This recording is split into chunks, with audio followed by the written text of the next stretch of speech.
All right, welcome to another episode of Show and Tell Book Nook. I'm Amber, And I'm Chantelle. and today we're talking about Ruthless Vows. I was super excited for this book to come out in December, and unfortunately, like a lot of other books that we pre-ordered, we were left waiting and waiting for it to arrive. And I mean, we both pre-ordered this specific copy because we loved the cover design, especially next to the original Divine Rivals instead of the regular print copy. I think we'll have to do an entire video about that because what's the whole point of pre-ordering if you get it 3, 4 weeks later? Like, ugh, that's a whole pet peeve I have. But yes, If you haven't read Divine Rivals yet or Ruthless Vows, you need to know it's a young adult fantasy that reads more like a historical war fiction than necessarily a fantasy. And one of the reasons it reads like that is because the world building isn't done in a typical fantasy way. it's a very different style than what you'd probably be used to. Yeah, it's especially worth noting that because Divine Rivals and Fourth Wing hit like peak popularity on BookTok at the same time. And everyone was like, if you read one of these, read the other one. It's so good.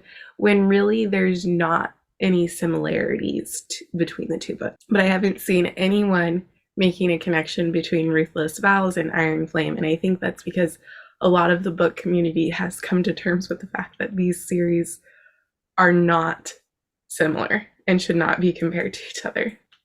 And I think it is worth the hype because to me it feels unique. I know that there are other books out there that have similarities to this, but I haven't read them. This is the most unique book series I've picked up in the last 2 or 3 years, just because it does combine that historical fiction feel with elements of mythology, and you get some YA romance in there as well.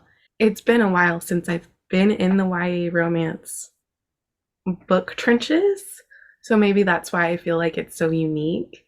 But I feel like Rebecca Ross actually did a great job of telling a story that's worth being hyped, especially when BookTok is oversaturated with smutty reads that don't have a plot.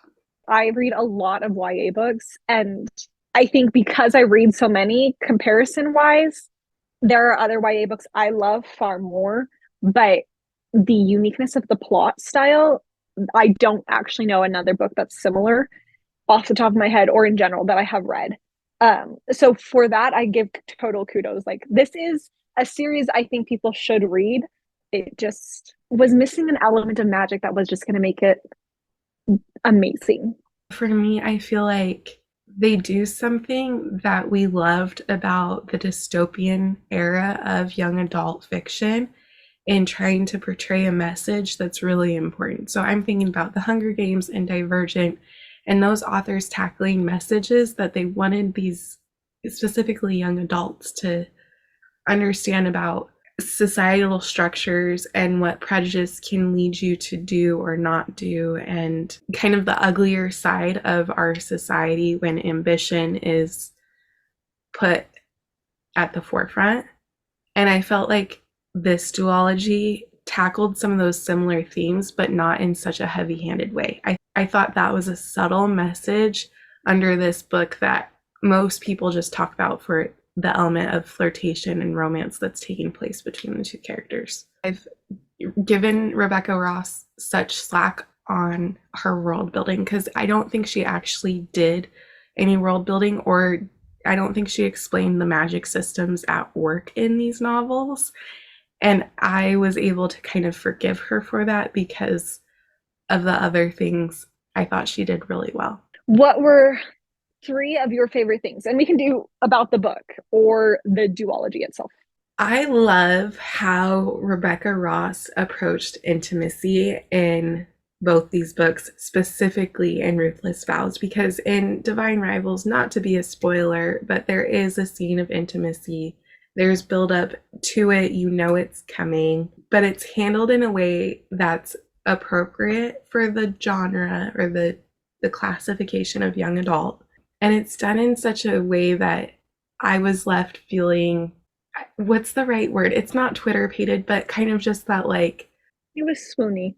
it's swoony. Yeah, I just really appreciated how that intimacy was handled. Tying in with that, I already mentioned it. Iris and Roman, they are adorable, and I really loved their relationship. The kind of preface for book two is Roman's had his memory wiped, and the whole premise of the series is that Roman and Iris can communicate via a magical typewriter, so they're exchanging letters throughout the entire series. And so I thought it was really cute that they begin to fall in love again through these letters and through the power of words. And I thought that aspect to their relationship was so cute. And to what your point, Rebecca Ross's prose for their letters and their writing style is beautiful, very poetry like. I just really loved the way she foreshadowed through both of these books and the little invisible strings that you can pick up on. Chantel's probably laughing because we're Taylor Swift fans and there's the Invisible Strings song, but also there's a chapter titled like Invisible Threads in Ruthless Vows, and it's Iris kind of starting to put together the influences that have been impacting their journey through these two books.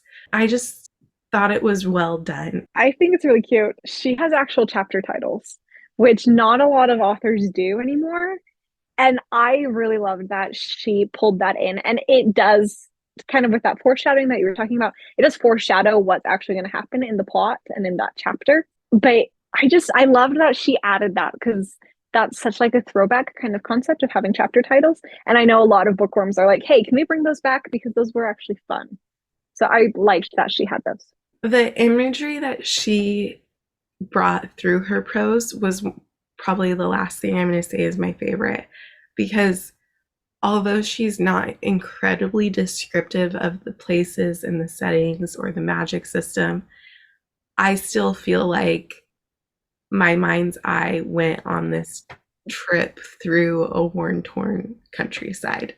And there were moments where Iris and Roman observed really beautiful things in the middle of something hectic and ugly. And the way that Rebecca Ross chose to put that on the page resonated with me. I also want to say we are notorious for burning through a book. Like, you and I consume books at a rapid rate, especially compared to some of our friends in the real world. But it's worth noting on both Divine Rivals and Ruthless Vows, it actually took us a while to finish this book and sit with it, and assuming that probably also impacted your star rating, like it wasn't a page turner for you. And again, for me, sometimes I want a book that I just have to sit with a little bit longer before I read the next chapter, and it's very rare that I find one where I'm willing to do that, but this duology was one for me where I was okay setting it down and coming back to it later. So, moral of the story, we would recommend Divine Rivals and Ruthless Vows if you like YA books. If you kind of want to see a historical romantasy, which I don't even know if it's a true category, but I promise you'll get it. If you like kind of a rivals to lovers workplace in a throwback like 1920s kind of way. I think if you just want to read something different than what you've been reading, read this book. Like, if I feel like sometimes I find myself in a romance rut where the last like 7 books I've read have all been smutty romances and I want something different. Or if I've read a bunch of sci-fi or other things, I just need a little mental floss out, and this duology is my mental floss. Palette cleanser in a book form. Well, thank you for joining us on this episode where we talk about Ruthless Vows and Divine Rivals. If you've read either book, let us know your thoughts in the comments and join us next time. See you guys later.